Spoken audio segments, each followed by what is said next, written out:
Hello guys, उम्मीद करता हूँ आप सब खैरियत से होंगे। Welcome back to my YouTube channel. आज की इस वीडियो में मैं आपको बताऊंगा कि आपकी एसओपी में वो कौन सी 10 चीज़ें या मिस्टेक्स हैं जिसकी बेस पे आपकी एडमिशन एप्लीकेशन रिजेक्ट हो सकती है।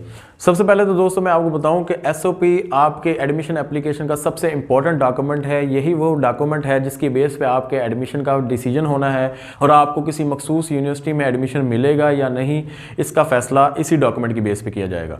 तो ये आपकी एडमिशन एप्लीकेशन का डिसीजन मेकर डॉक्यूमेंट है और ये आपकी पूरी पर्सनैलिटी को यूनिवर्सिटी की एडमिशन टीम के सामने बयान करता है। यही डॉक्यूमेंट इस चीज़ का जवाब पैदा करता है कि यूनिवर्सिटी क्यों आपको चूज़ करे और बाकी स्टूडेंट्स की जगह आपको सीट ऑफर करे। और यही डॉक्यूमेंट आपकी राइटिंग स्किल्स और आपकी एक्सप्रेसिंग स्किल्स को यूनिवर्सिटी के सामने रखता है। तो ये बहुत इंपॉर्टेंट डॉक्यूमेंट है। तो इसमें ये 10 मिस्टेक्स जो मैं बताने जा रहा हूँ आपने कभी नहीं करनी और इन 10 चीज़ों का आपने लाजमी ख्याल करना है अपनी एसओपी लिखते वक्त। सबसे पहली मिस्टेक जो अक्सर स्टूडेंट करते हैं वो है कॉपी पेस्ट।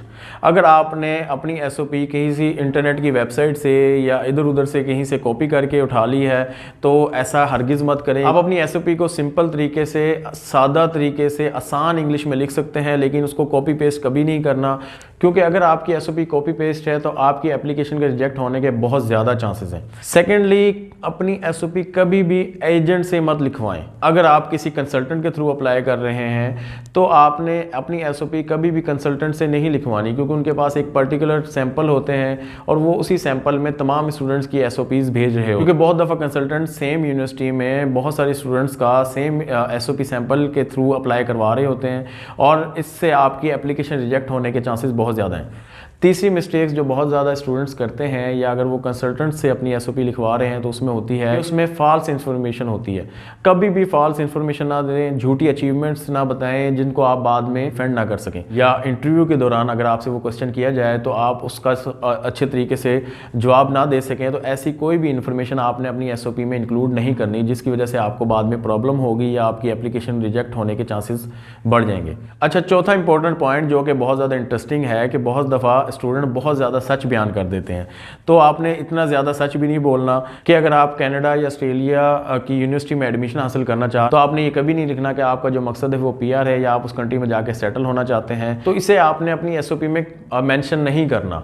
और उसके अलावा एक और सच कि अगर आप किसी और यूनिवर्सिटी में एडमिशन लेना चाहते थे लेकिन आपका उसमें एडमिशन नहीं हुआ तो आपने सेकंड या थर्ड प्रेफरेंस पे जाके इस यूनिवर्सिटी में एडमिशन लिया है, तो आपने इसको बयान नहीं करना कि ये यूनिवर्सिटी आपकी फर्स्ट प्रेफरेंस नहीं थी या आप इस यूनिवर्सिटी में इस वजह से आए कि आपको फलां यूनिवर्सिटी में एडमिशन नहीं मिला। तो इसको आपने अपनी एसओपी में कभी भी बयान नहीं करना। तो इतना ज़्यादा सच भी आपने अपनी एसओपी में बयान नहीं करना जिसकी वजह से आपकी एप्लीकेशन रिजेक्ट हो जाए।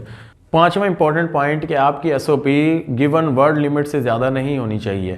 इसके लिए आपको यूनिवर्सिटी की रिक्वायरमेंट का अंदाज़ा होना चाहिए और अगर यूनिवर्सिटी वर्ड्स के हवाले से कोई एक लिमिट डिफाइन करती है तो आपकी जो एसओपी है उस वर्ड लिमिट के मुताबिक होनी चाहिए, क्योंकि एसओपी कभी भी वर्ड लिमिट से एक्सीड नहीं करनी चाहिए। उसमें बहुत ज़्यादा तफसीलें लिखने की ज़रूरत नहीं है। आपकी एसओपी प्रिसाइज होनी चाहिए, डायरेक्ट होनी चाहिए और क्लियर होनी चाहिए। एक और मिस्टेक जो स्टूडेंट्स ज़्यादातर करते हैं कि उन्हें एडमिशन कमेटी की एक्सपेक्टेशंस का अंदाज़ा नहीं होता या एडमिशन कमेटी आपसे क्या रिक्वायर्ड कर रही है या स्टूडेंट से क्या डिमांड कर रही है, उनकी क्या रिक्वायरमेंट्स हैं, इसके बारे में आपके पास नॉलेज होना चाहिए ताकि आप अपनी एसओपी को उस फॉर्मेट के मुताबिक और एडमिशन कमेटी की ज़रूरियात के मुताबिक अपनी एसओपी को बयान कर सकें। उसके अलावा एक और मिस्टेक जो स्टूडेंट करते हैं कि वो अपनी तमाम एक्टिविटीज़ को अपनी एसओपी में लिस्ट करना शुरू कर देते हैं, जिसमें इररेलेवेंट एक्स्ट्रा करिकुलर एक्टिविटीज़ या अपनी पर्सनैलिटी के हवाले से बहुत सारी ऐसी चीज़ें वो लिस्ट करते हैं जिसकी कोई रिक्वायरमेंट नहीं होती या यूनिवर्सिटी को उन चीज़ों के बारे में जानने की ज़रूरत नहीं है।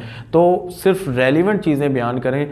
ऐसी कोई चीज़ अपनी एसओपी में नहीं लिखनी जो कि बिल्कुल इररेलेवेंट हो या उससे कोर्स के हवाले से कोई लिंक ना बनता हो, तो आपने उन चीज़ों को बयान नहीं करना।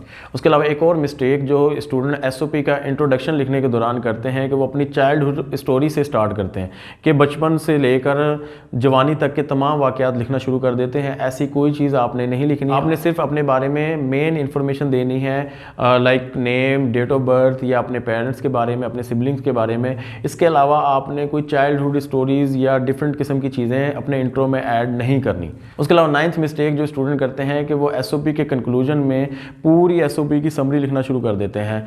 आपको कंक्लूजन में समरी लिखने की कोई ज़रूरत नहीं है। आपका कंक्लूजन सिर्फ 2 से 3 लाइनों पे होना चाहिए, जिसमें आप सिर्फ इतना लिख सकते हैं कि आप एक पॉजिटिव रिस्पॉन्स की उम्मीद कर रहे हैं यूनिवर्सिटी से और आप उनके बहुत शुक्रगुजार होंगे अगर आपको ये एडमिशन मिल जाता है। अब मैं आपको बताता हूँ 10वीं मिस्टेक जो स्टूडेंट SOP के हवाले से अपने एडमिशन प्रोसेस में करते हैं कि उन्हें अंदाज़ा ही नहीं होता कि उनकी SOP में क्या क्या चीज़ें लिखी हुई हैं, या उन्होंने SOP अगर खुद भी लिखी है तो उसमें उन्होंने किन किन चीज़ों को बयान किया है, और वो बॉदर ही नहीं करते कि वो एक दफ़ा देख लें कि उन्होंने SOP में अपने बारे में क्या क्या कुछ बयान किया हुआ है।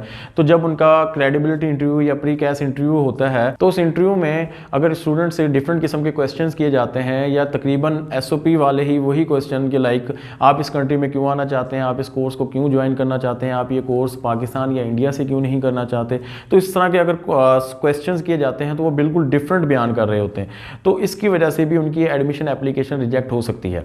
तो हमेशा इस बारे में क्लियर रहें कि आपने अपनी SOP में क्या क्या कुछ लिखा हुआ है, आपकी SOP बिल्कुल ओरिजिनल हो, कॉपी पेस्ट ना हो, कंसल्टेंट से लिखवाई हुई ना हो, फैक्ट एंड फिगर्स की बेस पे हो, आपने अपनी जो रिसर्च की है उस कंट्री के हवाले से, उस मुल्क के हवाले से, उसके मुताबिक अगर आपने SOP में लिखा होगा तो आपको वो तमाम चीज़ें याद रहेंगी और आप इंटरव्यू में उन तमाम चीज़ों को डिफेंड कर सकते हैं।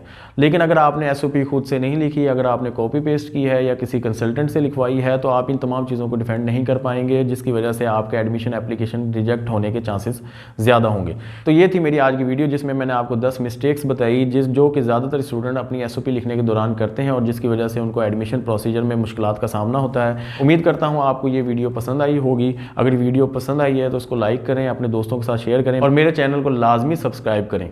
इसी तरह की मज़ीद वीडियोज़ के साथ हाजिर होऊंगा और आपको इन्फॉर्मेशन और गाइडेंस देता रहूँगा। मिलते हैं अपनी नेक्स्ट वीडियो में।